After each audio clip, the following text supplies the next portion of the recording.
was also the HPC member, High Power Committee member, I've given the suggestion in this very categorically and very clearly. I've said this: those people who are the government employees, I have told very specifically also those are working in the health department, working in the jail department where I am looking department. You give me the list. We are responsibility to ensure that the accommodation and the protections of our employees to be taken care of.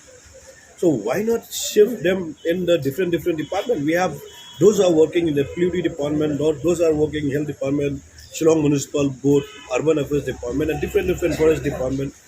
All the department they can take care of their own employees to accommodate them. See, you cannot throw anybody on the street. That is my personal opinion.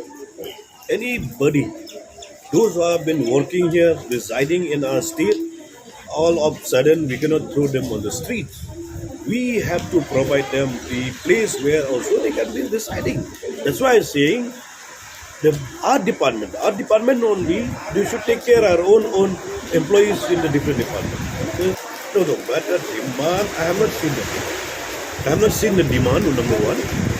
If I see the demand also, we have to go and understand what kind of demand they have put forth in front of the government. We have to see all those things. Without saying, I cannot be saying anything. Yeah. My concern is only with the government employees because they are our own employees. We have to take care of our own employees. That the government will decide. The government is there to decide on the other sector of the society.